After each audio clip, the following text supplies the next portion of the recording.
ষষ্ঠ শ্রেণীর প্রিয় শিক্ষার্থীবৃন্দ,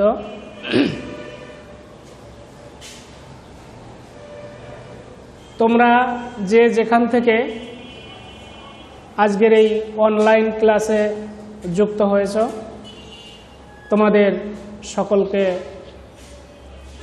আমার শুভাশিস জানাই। আজ আমি তোমাদের গণিতের তৃতীয় অধ্যায়ে পূর্ণ সংখ্যা নিয়ে আলোচনা করব। তোমরা তোমাদের গণিত বইয়ের 60 পৃষ্ঠা খোলো, খাতা নাও এবং কলম নিয়ে প্রস্তুত থাকো। আমরা আজ পূর্ণ সংখ্যা সম্পর্কে আলোচনা করব। তা এসো পূর্ণ সংখ্যা সম্পর্কে আমরা জেনে নেই। পূর্ণ সংখ্যা কি? মানুষের প্রয়োজনে প্রথমে 1, 2, 3, 4 এ সংখ্যাগুলো আবিষ্কৃত হয়। এগুলোকে স্বাভাবিক সংখ্যা বা ধনাত্মক পূর্ণ সংখ্যা বলা হয়। স্বাভাবিক সংখ্যার সঙ্গে শূন্য নিয়ে আমরা পাই 0, 1, 2, 3, 4। এইগুলোকে আবার অঋণাত্মক পূর্ণ সংখ্যা বলা হয়। ঋণাত্মক পূর্ণ সংখ্যাগুলো কি? -4, -3, -2, -1 এভাবে অসীম পর্যন্ত বিস্তৃত। এগুলোকে আমরা ঋণাত্মক পূর্ণ সংখ্যা বলে জানি। এখন দেখো, আমরা যদি এই অঋণাত্মক পূর্ণ সংখ্যা ও ঋণাত্মক পূর্ণ সংখ্যাকে একসঙ্গে লিখি, তাহলে আমরা কি পাব? -4, 3, -2, -1, 0, 1, 2, 3, 4। দেখো, 4-এর ডান দিকে অসীম পর্যন্ত বিস্তৃত এবং -4-এর বাম দিকেও অসীম পর্যন্ত বিস্তৃত।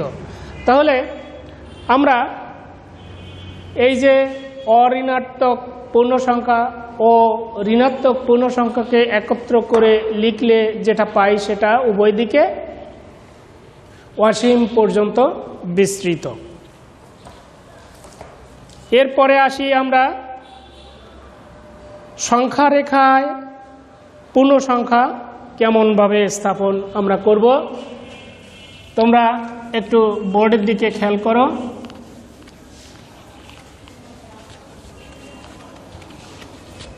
প্রথমে একটি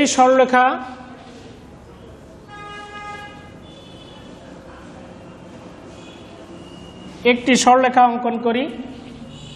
সরল রেখার উভয় দিকটা কিন্তু অসীম পর্যন্ত বিস্তৃত। এই সরলরেখার উপর যে কোনো বিন্দুতে আমি একটা শূন্য নেই এবং শূন্যের ডান দিকে এবং বাম দিকে একই দূরত্বের কতকগুলো বিন্দু নেই।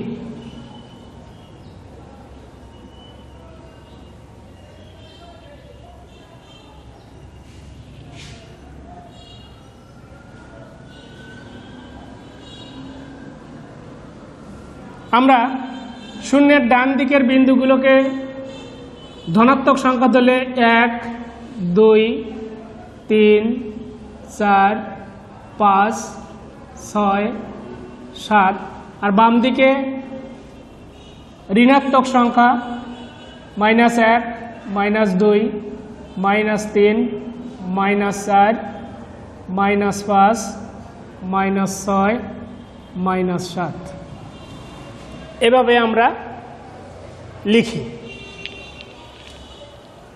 তাহলে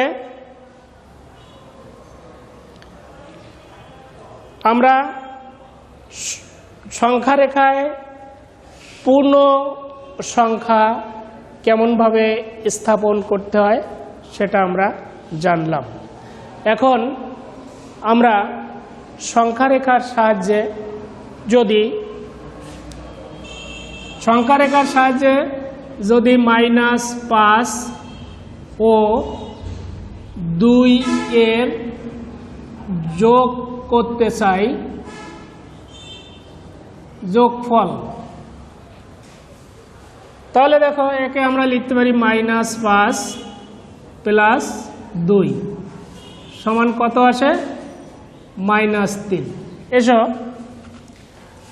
আমরা তাহলে এই -5 ও 2 এর যোগফলটা সংখ্যা রেখার সাহায্যে দেখি।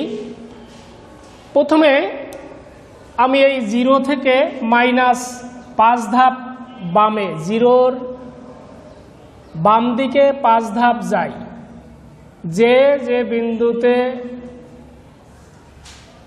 যে বিন্দুটি পাই সেটা হলো -5। এখন এর সঙ্গে যদি আমি 2 যোগ করি তাহলে ওখান থেকে আমি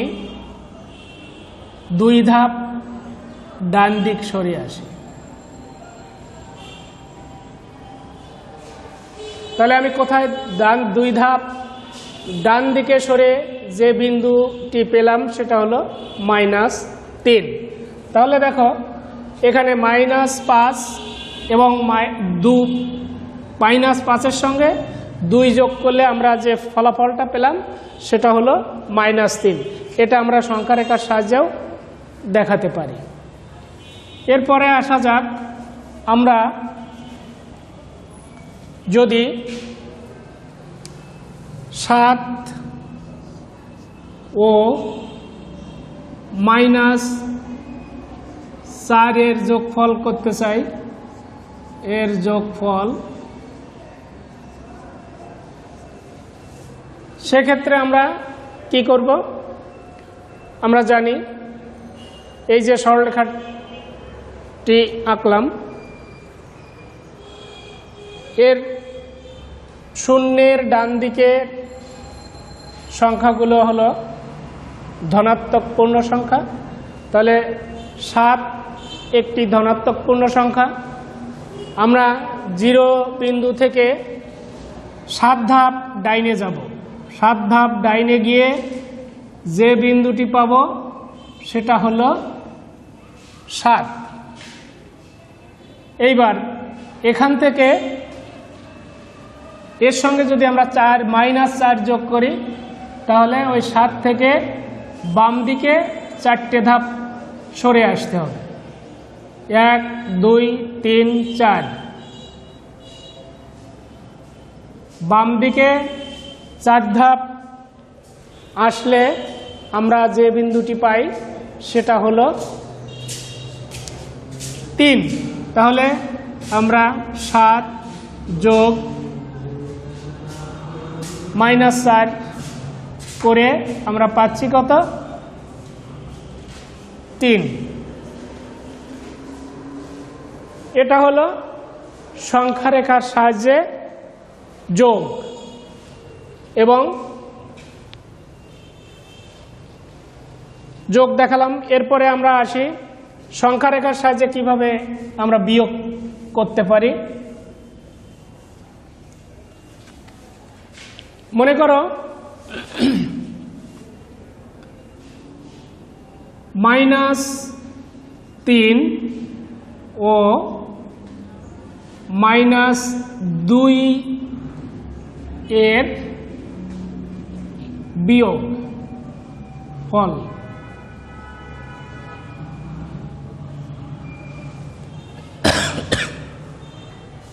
তাহলে আমরা প্রথমে লিখব -3 বিয়োগ -2। এটা আসে -3 যোগ 2 সমান -1।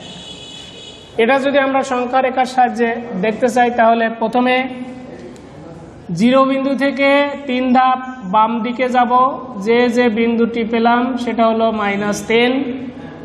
এইবার সেখান থেকে আমরা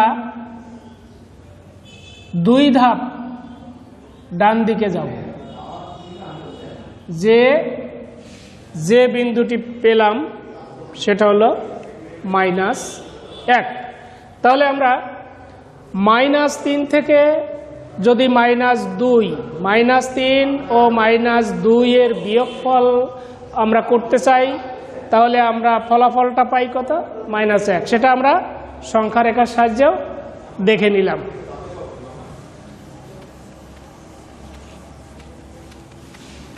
এরপর আমরা আসি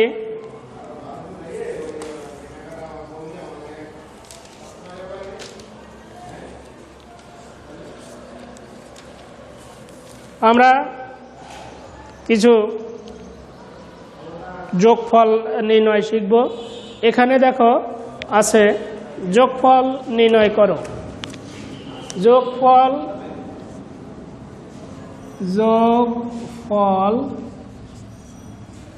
নির্ণয় করো। -9 যোগ 4 যোগ -4। এখানে আমরা -9 প্লাস গুণ করলে +4, প্লাস মাইনাস গুণ করলে আসে -6। এখন -9 -6 +4, এই দুটো থেকে আমরা যদি মাইনাসটা কমন নেই তাহলে 9 যোগ 6 +4, 9 আর 6 15 +4। এর 15 থেকে আমাদের যদি 4 চলে যায় তাহলে থাকে 11। এইটা হলো আমাদের যোগফল। আমরা যোগফল করে ফেললাম। এরপরে আমরা চলে আসি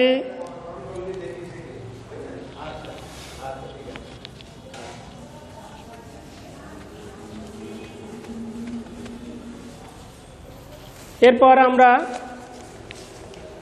চিহ্নের প্লাস মাইনাস গুণ আর ভাগ এই প্রক্রিয়া চিহ্ন সাহায্যে আমরা লিখব কেমন করে? এত চিহ্নের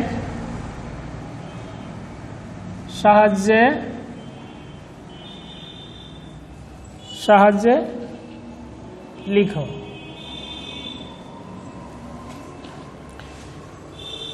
x এর 5 গুণ থেকে y এর 3 গুণ বিয়োগ।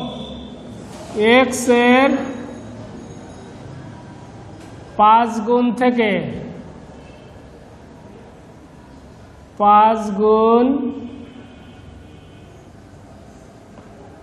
থেকে y এর 3 গুণ বিয়োগ। প্রথমে আমরা x এর 5 গুণ বের করি। x এর 5 গুণ সমান কত? x গুণ 5 সমান 5x। তারপরে আমরা y এর 3 গুণ, y এর 3 গুণ, এইটা আমরা কেমন করে লিখব? y গুণ 3 আসলো কত? 3y। এবার আমাদের বলেছে x এর 5 গুণ থেকে y এর 3 গুণ বিয়োগ। x এর 5 গুণ 5x, y এর 3 গুণ 3y। তাহলে আমরা লিখব 5x - 3y। এরপরে এ ও বি এর গুণফল এর সাথে সি এর দ্বিগুণ যোগ।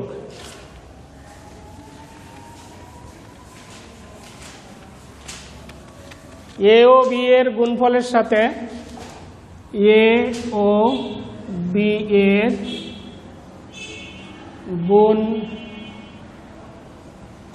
গুণফলের সাথে সি এর দ্বিগুণ যোগ। সি এর দ্বিগুণ যোগ। তাহলে এ ও বি এর গুণফল কত হচ্ছে? এ ও বি এর গুণফল সমান এ গুণ বি সমান কত পাই? A B. সি এর দ্বিগুণ, দ্বিগুণ মানে 2 গুণ, তাহলে সি গুণ 2 সমান 2c।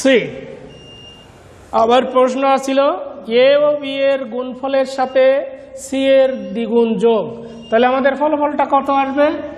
এ, সুতরাং এ বি যোগ 2c, এইটা তোমার আনসার। এরপর একটি সংখ্যার 5 গুণ থেকে অপর একটি সংখ্যার 4 গুণ বিয়োগ।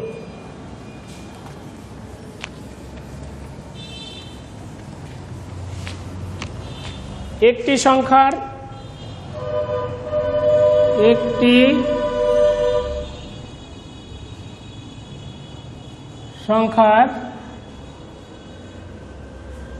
5 গুণ থেকে অপর একটি সংখ্যার 4 গুণ, অপর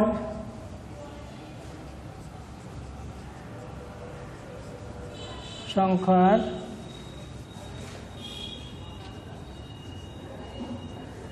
4 গুণ বিয়োগ।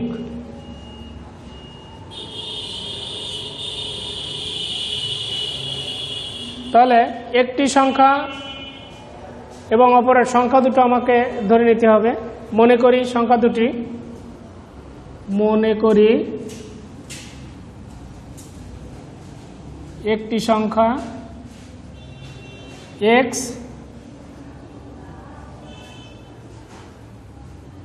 এবং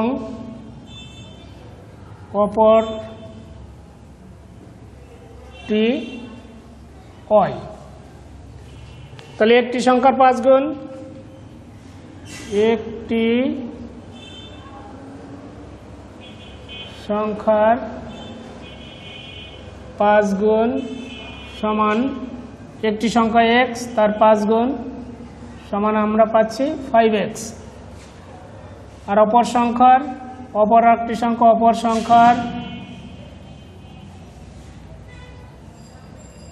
4 গুণ, অর্থাৎ অপর সংখ্যাটা ধরছি আমরা y গুণ 4, কত হচ্ছে? 4y। একটি সংখ্যার 5 গুণ থেকে অপর একটি সংখ্যার 4 গুণ বিয়োগ, তাহলে আমরা ফলাফলটা কি পাচ্ছি? সুতরাং 5x মাইনাস 4y, এইটা তোমার বিয়োগফল।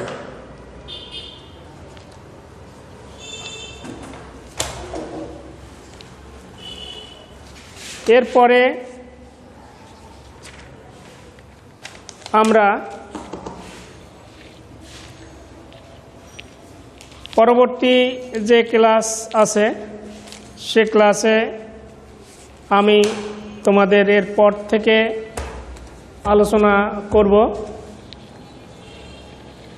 এই করোনাকালীন সময় তোমরা বিক্ষিপ্তভাবে বাইরে ঘোরাফেরা না করে ঘরে থাকার চেষ্টা করবে এবং স্বাস্থ্যবিধি সকল সময় মেনে চলার চেষ্টা করবে। এই শীতের সময় করোনার ব্যাপ্তি বা করোনার সংক্রমণ বেড়ে গেছে। আমরা যদি সবাই সতর্ক অবস্থায় থাকি এবং স্বাস্থ্যবিধি মেনে চলি, তাহলে আমরা হয়তো এই করোনা থেকে দূরে থাকতে পারবো, সুস্থ থাকতে পারবো। সকলকে আবারও আমার স্নেহাশিস ও শুভকামনা রেখে আজকের মতো এখানে শেষ করছি। সবাই ভালো থাকো।